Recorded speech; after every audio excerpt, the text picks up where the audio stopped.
जारी रखने की यकीन दहानी। आलमी बैंक और IMF के मौसम बहार इजलास की साइडलाइन पर मुलाकात में वज़ीर ख़जाना ने स्टाफ सतह के मुआहदे पर इज़हार तशक्कुर किया।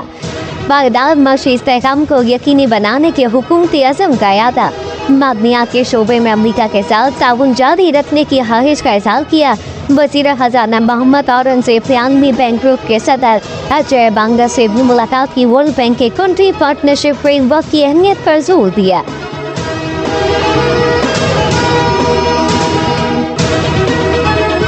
वज़ीर-ए-आज़म शहबाज शरीफ आज तुर्किया के 2 रोज़ा दौरे पर रवाना होंगे। वफाकी वज़ीर इत्तलात व नशरियात अता तारर और मामले ख़ुसूसी तारिक फ़ातमी भी वज़ीर-ए-आज़म के हमरा होंगे।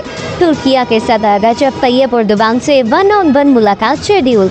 बाहिमी दिलचस्पी के शोबों में होने वाली पेशरफ का जायज़ा लिया जाएगा।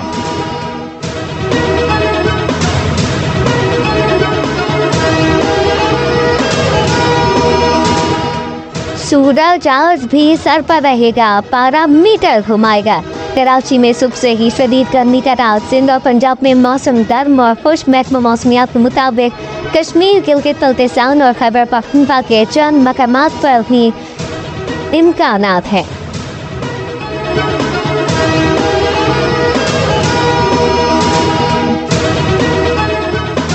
जामचोड़ो के इलाके, थाना बोलान के इलाके तोंग में मजदार ट्रक उलट गया। हादसे में जाम बहक अफराद की तादाद 14 हो गए, 3 बच्चे शामिल। पुलिस के मुताबिक हादसा ब्रेक फेल होने के बारिश पेश आया। कोनी बरादरी के अफराद बलूचिस्तान के इलाका दरेजी से मतली वदीन वापस जा रहे थे। वज़ीर आला सिंध की ज़ख्मियों को तमाम तर सहूलियात देने की हिदायत।